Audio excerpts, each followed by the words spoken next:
Anyway, next up, J.J. Abrams' Bad Robot, through its new deal at Warner Media, is exclusively developing both film and TV ideas based off DC's Justice League Dark Universe at Warner Brothers.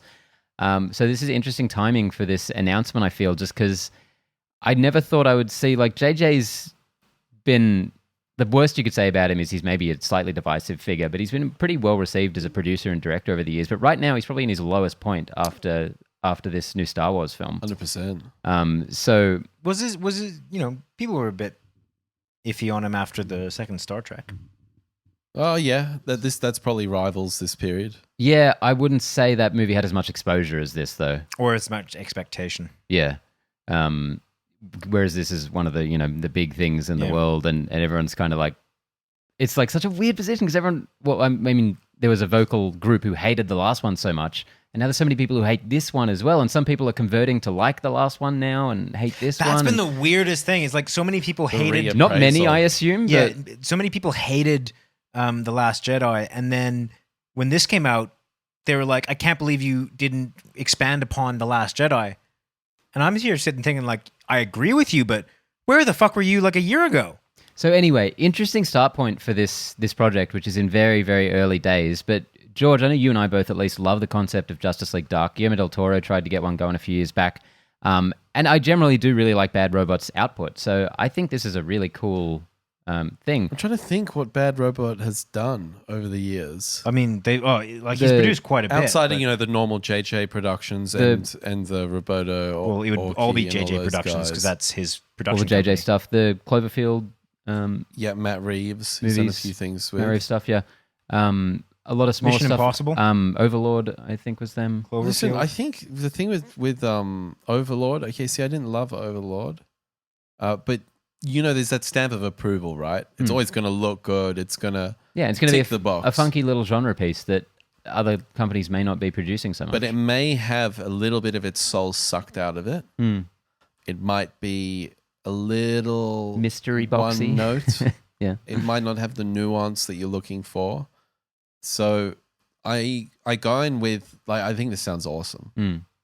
It's a great combination of IP and talent. For anyone who doesn't know, and if the name doesn't give it away, Justice League Dark is the DC's kind of supernatural answer to the Justice League team. You're like Constantine and Etrigan the Demon, and more of a horror edge to it. Yeah. Swamp Thing and dark and gritty. And that's where Del Toro... dark and I said sparkly. Supernatural. Del Toro's name attached to that just sounded so quirky and Del Toro-y. Yeah, he's kind of the opposite of their brand, which is like a lot less of a guarantee of quality, but a lot more character. Yeah. So I get a little bit like, okay, this is going to be super vanilla.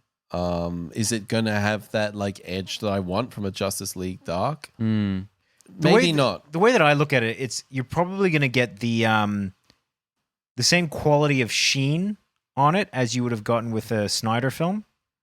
But just with better writing and production. Why did you say that name? But what about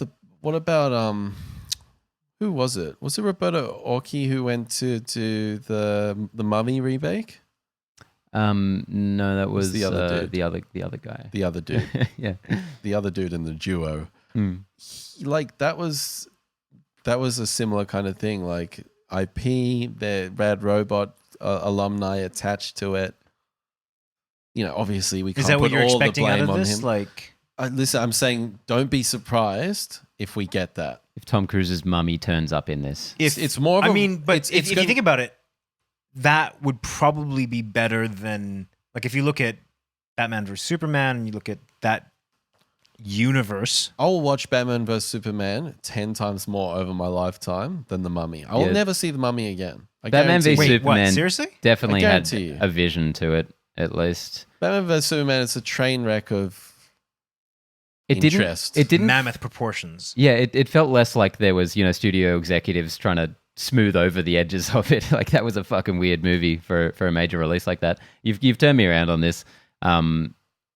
So soon. Yeah, well, yeah, no, God. I think you make a good point that the Bad Robot does feel a little too vanilla to be doing something that you'd kind of want from more of an underground creator, maybe. And it's like the general audience crowd pleaser, and that's what you need to do in the cinema. You need bums in seats. That's the vision. But then when it comes to TV, I'm gonna want something a little bit different.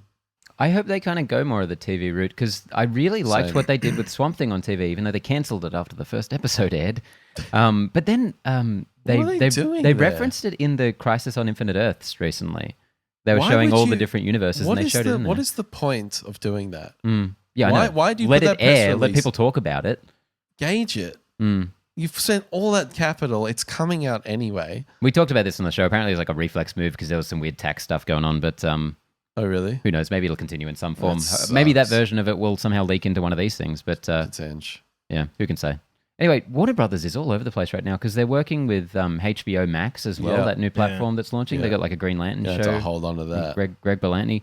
Yeah, good on them. Spreading far and wide.